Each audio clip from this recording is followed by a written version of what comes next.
ꯑꯃꯥꯏꯂꯣꯟ ꯄꯨꯌꯥꯒꯤ ꯂꯤꯛꯂꯝꯗ ꯃꯩꯇꯩ ꯃꯥꯏꯕ ꯁꯤꯂꯝ ꯁꯤꯟꯊ ꯑꯍꯥꯟꯕꯃꯛꯇꯗ ꯃꯩꯇꯩ ꯌꯦꯛꯆꯥ ꯃꯌꯥꯝ ꯈ꯭ꯋꯥꯏ ꯄꯨꯝꯅꯃꯛꯄꯨ ꯑꯩꯅ ꯑꯩꯒꯤ ꯌꯨꯇ꯭ꯌꯨꯕ ꯆꯦꯅꯦꯜ ꯑꯁꯤꯗ ꯃꯌꯥꯝꯕꯨ ꯇꯔꯥꯝꯅ ꯑꯣꯛꯆꯔꯤ ꯀꯪꯂꯩꯆꯥ ꯃꯌꯥꯝꯅ ꯑꯩꯒꯤ ꯌꯨꯇ꯭ꯌꯨꯕ ꯆꯦꯅꯦꯜ ꯑꯁꯤꯕꯨ ꯂꯥꯏꯛ ꯁꯦꯌꯔ ꯑꯃꯁꯨꯡ ꯁꯕꯁꯀ꯭ꯔꯥꯏꯕ ꯇꯧꯕꯤꯗꯨꯅ ꯑꯩꯕꯨ ꯊꯧꯅꯥ ꯍꯥꯞꯄꯤꯕꯒꯤꯗꯃꯛ ꯃꯌꯥꯝꯕꯨ ꯑꯩꯅ ꯍꯟꯅ ꯍꯟꯅ ꯊꯥꯒꯠꯆꯔꯤ ꯃꯩꯇꯩ ꯃꯆꯥ ꯀꯪꯂꯩꯆꯥ ꯃꯌꯥꯝ ꯈ꯭ꯋꯥꯏꯒꯤ ꯈꯔ ꯈꯖꯤꯛꯇꯪ ꯑꯣꯏꯔꯕꯁꯨ ꯃꯇꯦꯡ ꯈꯔ ꯇꯧꯖꯕ ꯉꯝꯅꯕ ꯊꯥꯡꯖꯔꯤꯕ ꯈꯣꯡꯊꯥꯡ ꯑꯁꯤꯗ ꯃꯌꯥꯝꯁꯨ ꯁꯔꯨꯛ ꯌꯥꯕꯤꯕꯒꯤꯗꯃꯛ ꯃꯌꯥꯝꯕꯨ ꯑꯩꯅ ꯀꯪꯂꯩꯆꯥ ꯑꯃ ꯑꯣꯏꯅ ꯍꯟꯅ ꯍꯟꯅ ꯊꯥꯒꯠꯆꯔꯤ ꯃꯩꯇꯩ ꯀꯪꯂꯩꯆꯥ ꯑꯩꯈꯣꯏꯒꯤ ꯁꯛꯇꯝ ꯃꯥꯂꯦꯝ ꯁꯤꯟꯕ ꯊꯨꯡꯅ ꯈꯪꯍꯟꯕ ꯉꯝꯅꯕ ꯑꯩꯈꯣই ꯃꯌꯥꯝ ꯄꯨꯟꯅ ꯍꯣꯠꯅꯃꯤꯟꯅꯁꯤ ngasi mayam khwai pumnamakki mafamda aigi oja guru singgi thaujaldagi aina tanphangjarakpa haijarakpa khangjarakpa aruba ahakpa laiwa kanglol khara thamjage mayamgi mafamda aina yamna khangye ayaibe wapamdi nachade mayamgi tengbangwagi wakalungi matungin na thamjabani asigi laiwa kanglol asidi yamna luba aruba ahakpani isa athopa haitrabadi asigi laiwa kangrol sing sijanaba yade aigi pandamdi aina aigi oja guru singdagi phangjarakpa khangjarakpa kayabu kanglaicha singi khara khajiktang oirabusu mateng oiba yagadra khanduna mayamgi mafamda thamjabani asigumba aruba ahakpa laiwa kanglol sing asi sijinabada ekta tarai tarai tobiganu asigumba laiwa tinwa kaya asi sendal lambida sijinabiganu aranba oigani aina thamjaba wahi wata kaya asida soikhiba lankhiba hairoidaba haidokhiba haigadabana hayaudabana chingba soikhiba lankhiba wahi karal chatkiba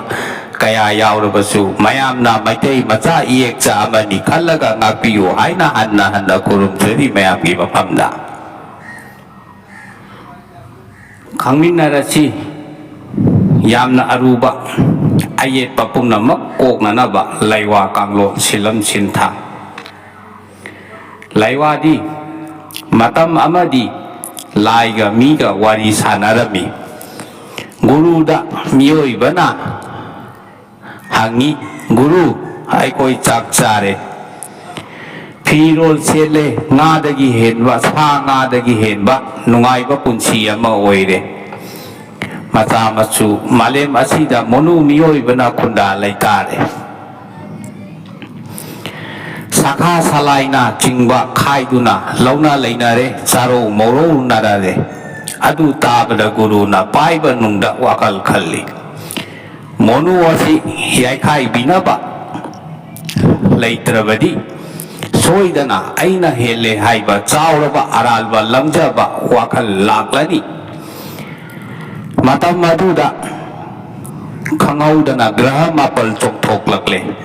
graha mapal da guruna miyoibada chahi tarani thoi gi langpham awaba piruro haiki guru gi athang phanglabada graha mapalna langpham awaba pire asi phawada thoina hena napal kaba hande asi nadi kanararoi ai mangaire haiba wakaldi halloi khalli ngaida matam mamada lemerel gi pibuk nongdagi oikhiba thawai panba ama laikhibadu khangning ningsingki guru na thawai panba aduda monugi mafamda tawru bada chaukhatnaba nungainaba honabada yaikhaiba khudong thiba piyu haiki maitaida apumbi soirel kauduna lei hairiba thawai panba asina monu miyoibagi hiram khudingda yaikhaiba pirakle guru na matam maduda pele manung matam chadana laikhidaba lamsidasu guruna taipongmigi napalasi yaithabada mateng pangluso thabirai monuna ahallamanna amang yai thong kum khrabada magi mathau mangam tobi drabada taipang migi khomlen manglanda mangphau na duna yet pa oyu makhoi sing asida guru na sintha pire guru gi yathang phanglabada makhoi sing asi matik leirak tuna anga taungam bagi mayai nongma nongmagi hengat tuna monu mioi bagi mapamda yet pa yai khai ba hengat lakpana taipang mi wa bada loire matam maduda monu mioi bana guru da haijarabada adudi hayeng how mai bi mai chau singna lamlong ahung phang bada ching mut tadet ki chak thong laga nasaruk tam lasanu ayet pa makhoi sing aduna penbi duna nakhoi gi awaba du kokcha ba oyu takpi ki ngasidi guru gi yathang phanglabanina nanai tomba tombi ming haibiyu asigi khomlen asigi imung manungda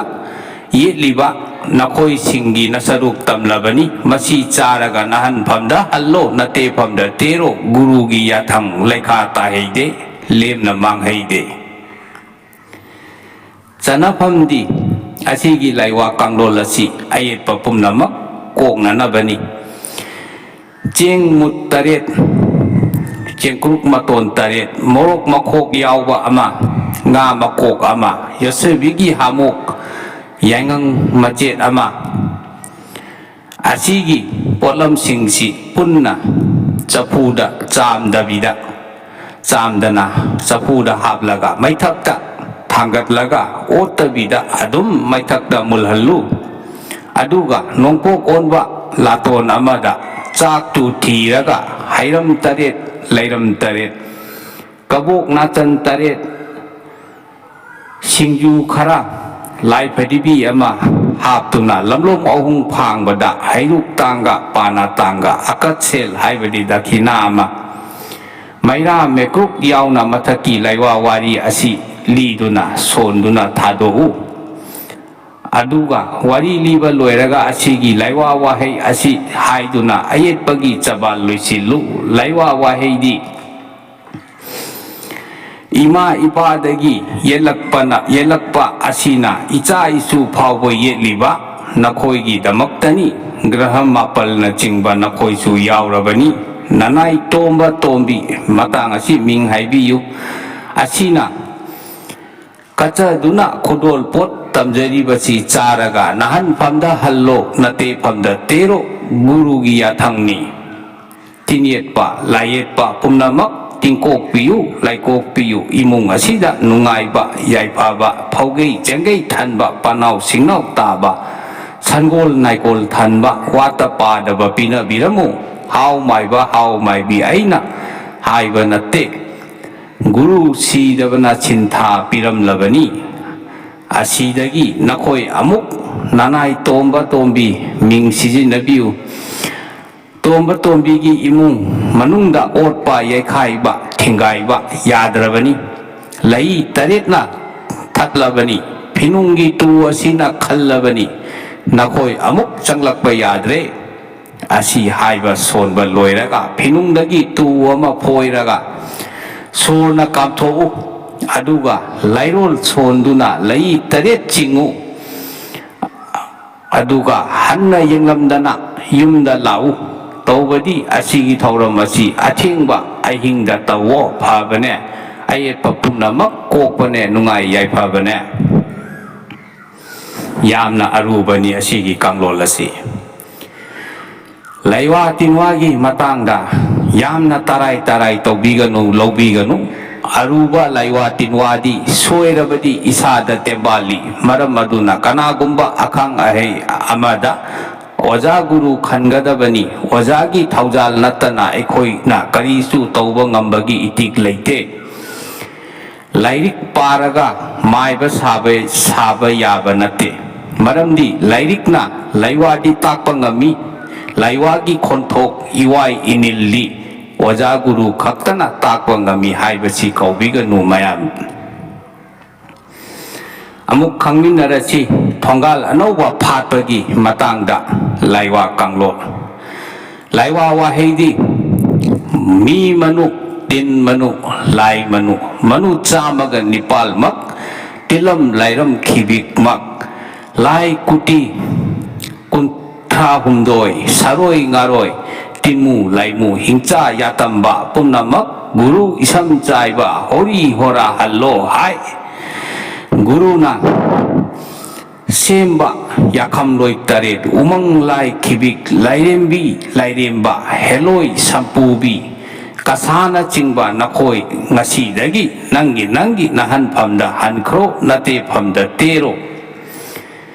Lining thogi yangdau lambi yakai pham oiragadabani tinmu laimu khibiksu khunda leitaba yadre guru gi yathangni yangdau lambi phatlabani Hori hora hallo guru isam chaibagi yathangni si hallo hai Lining thou ipungo ibima Lightning thou ipungo ima lemered sidavi nakoi anina yakai thingai gadaba tinmu laimu phattaba ho haya ho haina lauduna poirei makha pangna puthabiyu Sugunu tubi irai konda hoithabi kharo haibi haibra kangaruda sinabiyu Nanai tomba tombi ming sijinabiyu Tomba tombi gi imung manung asida tinyet pa layet pa oiragadaba punnamak tanthokpiyu Ipungo ipemagi thaugal kaidana punsi nungsangdana matam kuina lehoba ngamhaurasanu Tara machagi mirak tinba ngamhanbiyu thaujalbiyu Sanaphamdi Asigi laiwa kangrol asi thongal anauba phatpada taugadaba thauramni yamna arubani Thongal anauba phatgadaba numita lining thauda hana athen pot kaduna thauram mapung phana khurumjawa Asi loiraga thongal anauba semu thongal anauba sem saba loiraga chagemne hamukne Yangang makupne awumchi lining thauda katlaga ingkhol dagi hauraga thongal wangma pauba chaithopagi lairol di mamangda hapchakhrabani Thongal gi kha pangna chak thadokpada hairuk tanga pana tanga maira akachel haibadi dakhina ama yaugani chak thadokpa matamda mathaki laiwa wahai asi Haiduna sonduna kachawo yaifaba oiganiya Ngasigi oinadi aigi video asi matang asida loisinjarage mayam khwai pumnamakna video asi like share amasung subscribe tawbiyu mayamna aigi video sing haubadagi loiba phawba skip tawbidabida yengbiyu laiwa tinwa haibasi yamna loi maram maduna aigi video khudingmak haubadagi loiba phawba yengbiyu akoppa marol khangbiyu karigumbada mayamna hainingba hangningba khangningba leibirabasu comment tawbirakpa yagani aduga yamna aruba wafam oirabadi aigi FB da oina message tawbirakpa yagani aigi FB gi link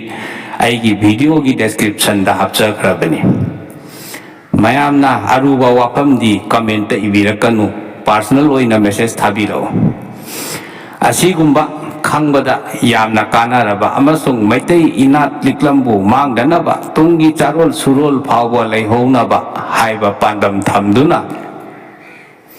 aina